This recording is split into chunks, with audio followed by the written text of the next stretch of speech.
At United Way of the Mark Twain area, we work to create a better community by encouraging individuals to give of their time, talents, and treasures to help others.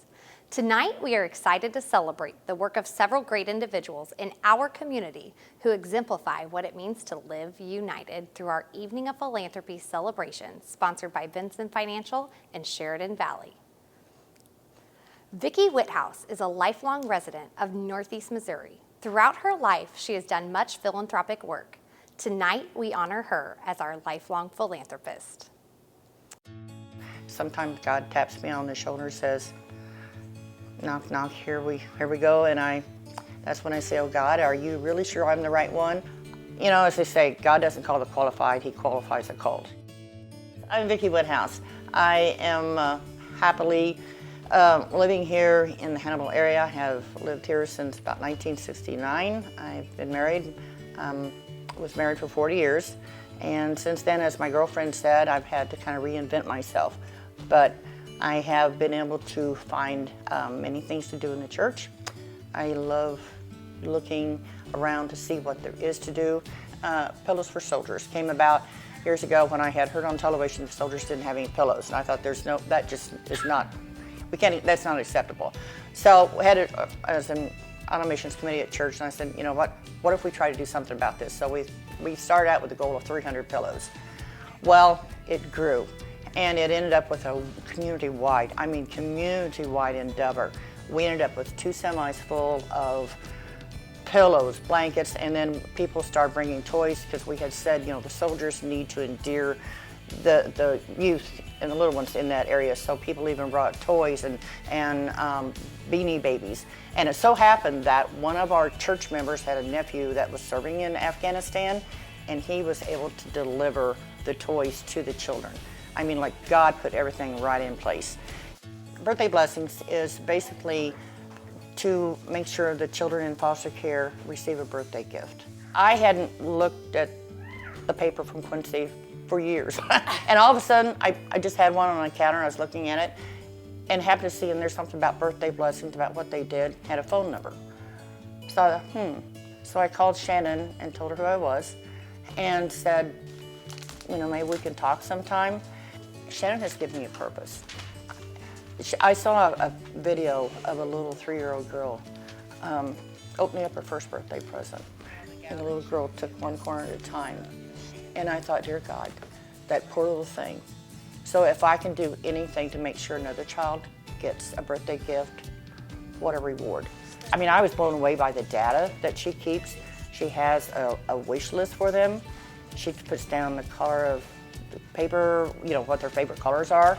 So we try to wrap the presents so they're in their favorite color. And what better way to use money that I have than to make sure that a child gets a birthday gift. Our family is blessed. I look around, I see our children, my grandkids, and everyone opening up presents, and then I think about the children that may not have ever had a birthday gift.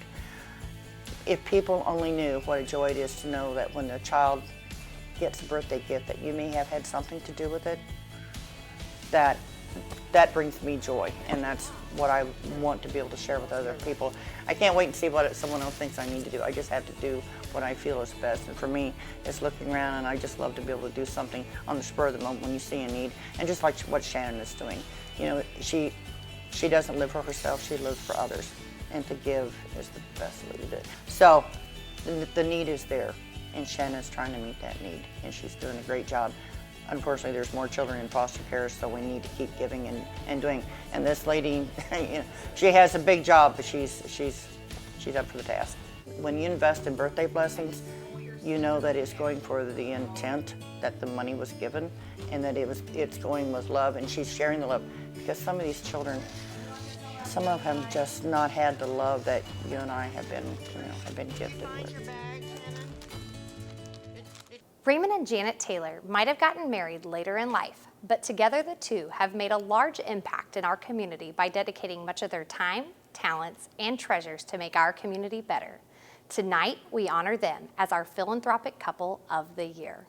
Raymond and I have talked about a lot of times, if we could help one person, one time, we've done our job.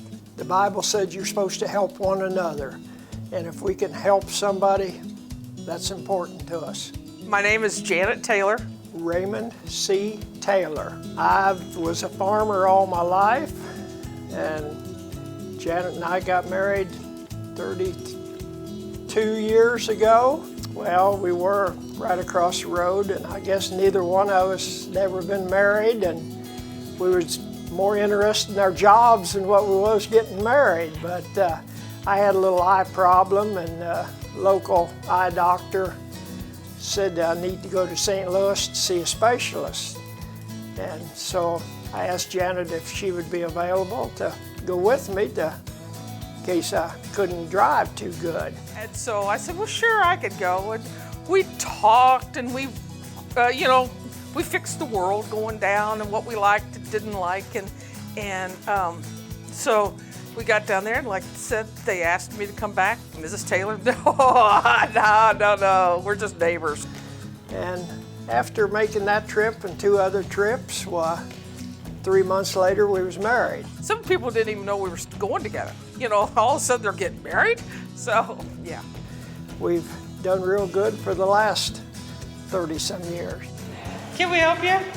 Right off the bat, when we got married, we decided we were way too old to have kids, and we did not want that. And so we thought we have to be out there. We didn't want to just sit home and not do anything, and Janet was well acquainted with all the help down here too, and we got started and didn't realize it was going to extend as far as what it did, but once you start, you can't stop.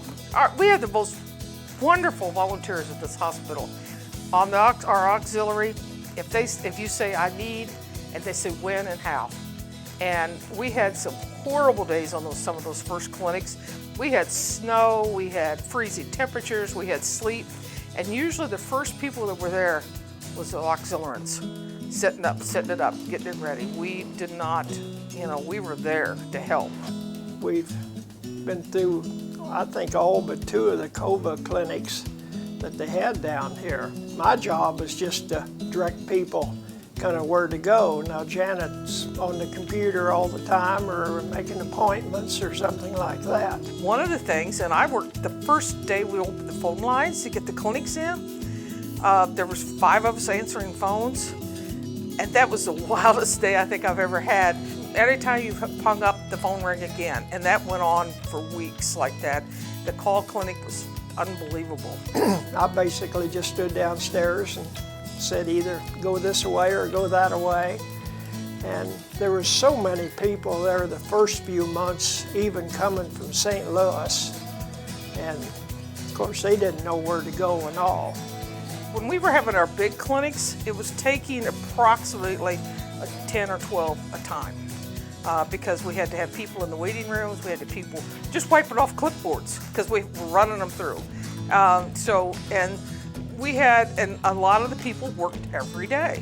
And what kind of amazed me was there was one gentleman that made 3 or 4 trips up here with carload to bring people up to get vaccinated.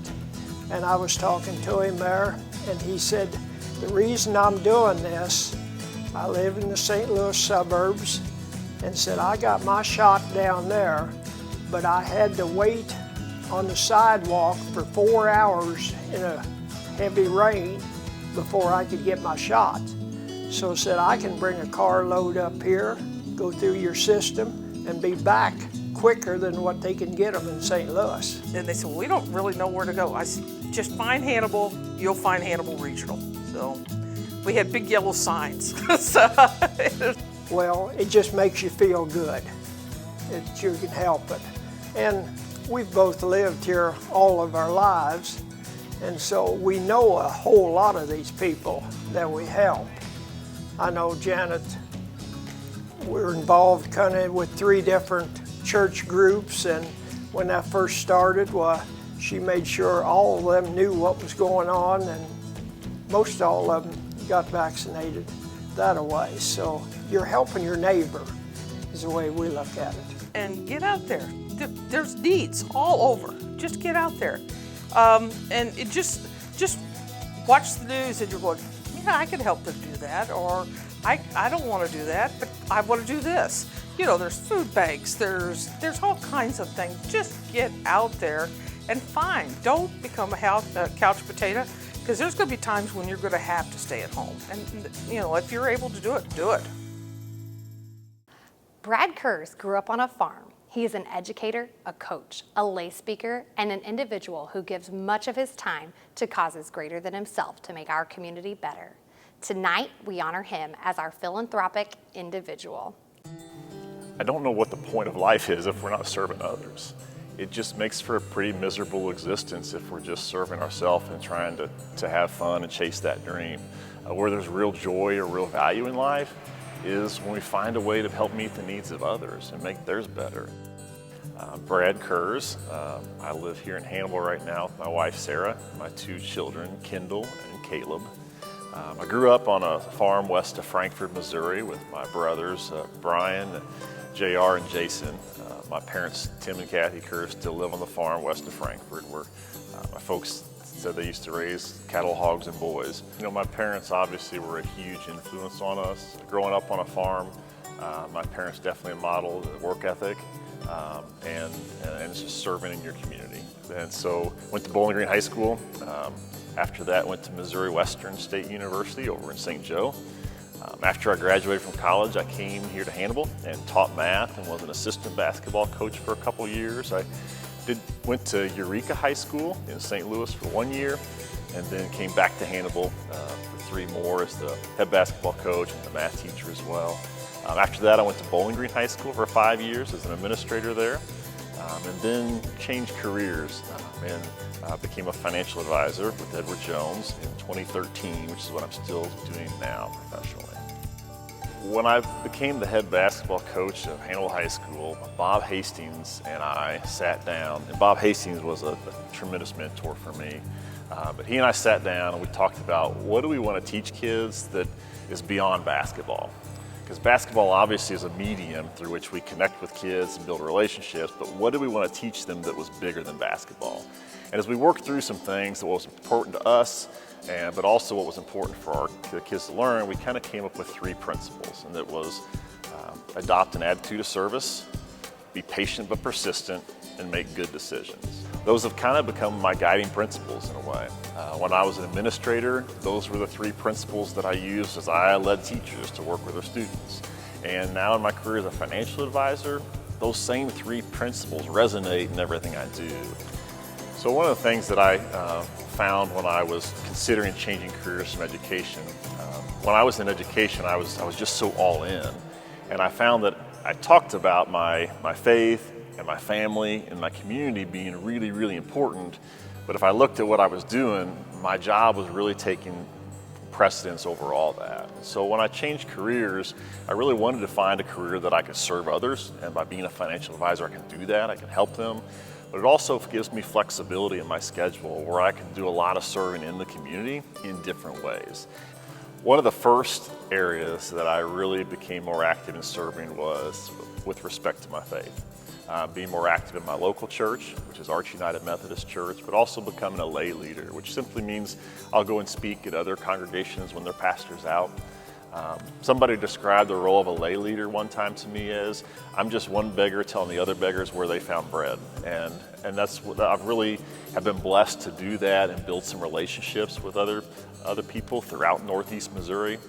Quickly after that, I became involved in the Hannibal Chamber of Commerce and in economic development, and had a few different roles down there and was president of the chamber for a while. Some of the things I've also been involved in, a job I really enjoy is working at Hannibal Regional Healthcare System on the board of directors out there.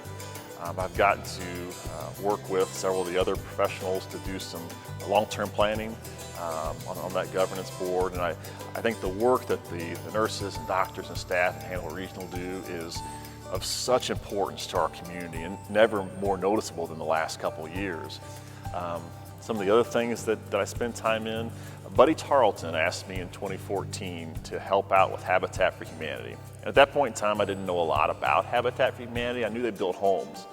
And I'm thankful to this day that he asked me to help serve on that board, because that's an organization I've now been with for several years that has really moved me because Habitat's a Christian organization, but Habitat's mission is we're going to show the love of God by helping people to get into affordable housing. Habitat's been a blessing because I see the way you really serve in a community is not to just make a donation to something or surface level service, but in Habitat, it's really about going so much deeper than that. And so much, it's partnering with them and doing life with them for a few years where you really have a relationship, you built a foundation. And so one of the things that's so special about getting to work with Habitat for Humanity is you see it's an effort that can not only change the life of one family, but the whole family tree. And that's been really special. And when I was president for several years, I know I got some attention, but the real heroes of Habitat are the volunteers that are out there building the homes. And we have a fantastic group of volunteers that spend a lot of hours finding the right family, preparing the plans, and then going to work building the home. And so that has been an organization that I've really loved being a part of over the last decade. One of the things that I think folks need to do is just be open to saying yes when there's an opportunity to serve. When Buddy Tarleton asked me to help out with Habitat several years ago, I didn't dream it would turn into something I'm doing 7 or 8 years later.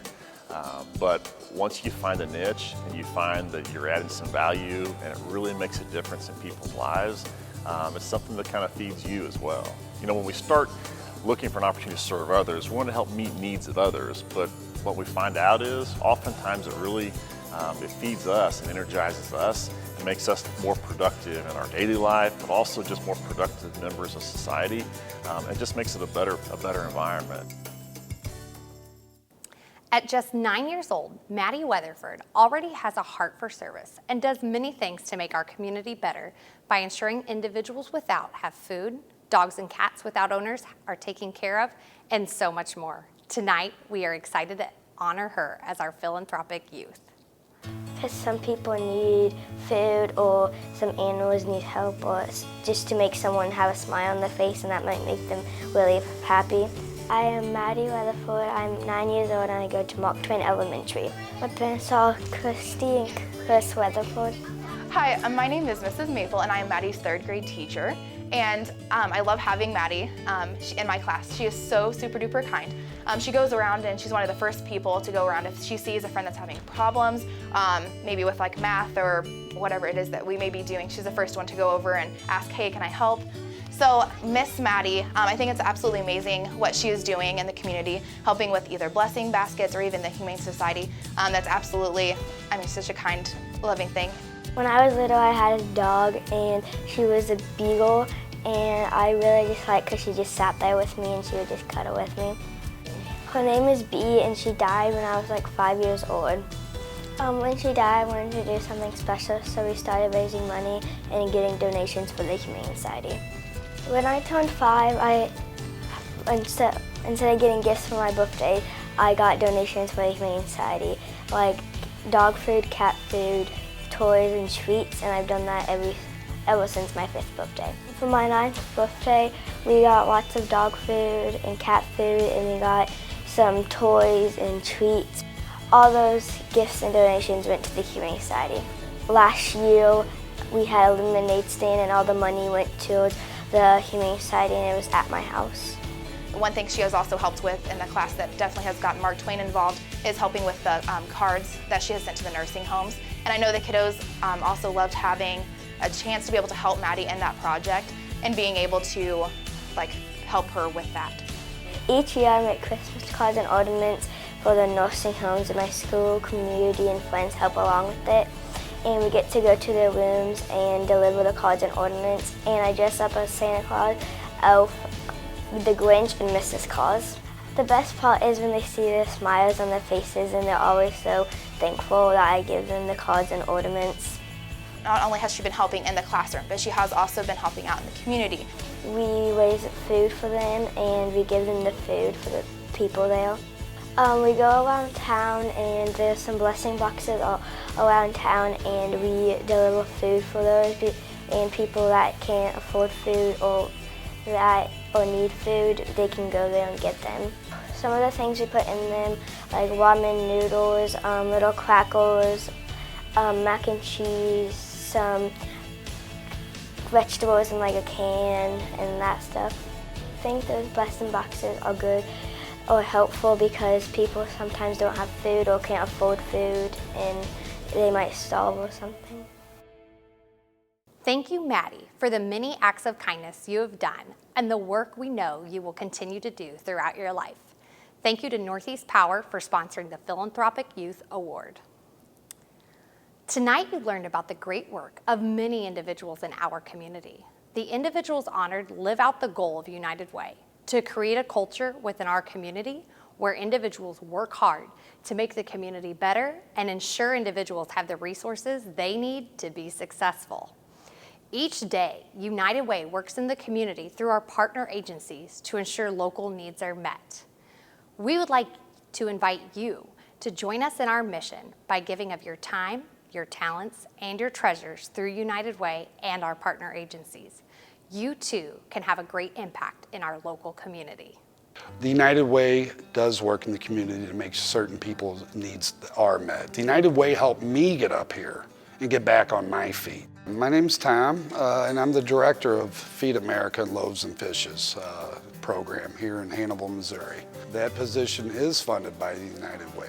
Loaves and Fishes is we feed a meal Monday through Friday out of one of the churches, and we give people, it starts at 5 and lasts till 6. Anybody that needs a meal, that's hungry, come by and pick it up. We also do Feed America. We hand out food boxes on Friday.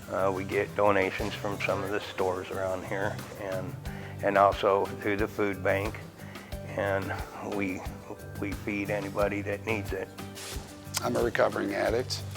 I had a terrible problem back home. I lost my wife and children to my addiction, and I needed help. And through my ex-wife, through United Way actually, United Way did help guide me up here to Mark Twain. I went through the United Way hotline, and it helped get me up here. And I went through Mark Twain inpatient, spent 3 weeks there. When I got out, I needed a program to go into that was faith-based, that is recovery-oriented. And I was led to the Harvest House Outreach Ministries through a friend of mine in inpatient. And ever since then, it has completely turned my life around for the better.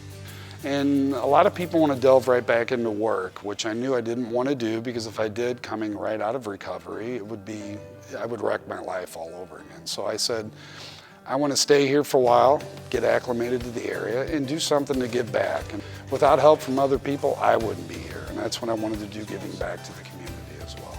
We get all types of people down there from all different backgrounds. I mean, you don't just have your addicts or recovering addicts. You have people that are truly homeless, people that come from low income, people that need clothing. You know, they need food, they need hygiene products, they need meals. Pretty good friend of mine, he's in a tent close by the church that we serve out of. He's got a cat. He has a hard time trying to find a place. So I mean, he lives in a tent. There's a lot of people that they just don't have nothing, and they're just happy to get a good meal. You know, that's what helps get them through day to day in their everyday lives.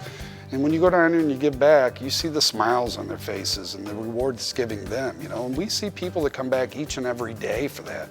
If I see them come all the time, I know they're not doing so well. If I see them for a little bit and then I don't see them, I know they got the help they needed. And through the United Way and through, you know, people that are gracious enough to give their time, we've helped these people in a multitude of ways. At United Way, we are working to empower individuals to achieve their potential. This is by ensuring families have access to the things they need and equipping them with resources so they can become self-sufficient. United Way wants our community to be better, but we need your help. The time is now to step up and make an investment in our community. Text UWMTA to 26989 for a prompt to give financially to United Way's community campaign. Dollars given here, stay here, and are making a difference in 20 local organizations. Together, we can make our community better. Give today.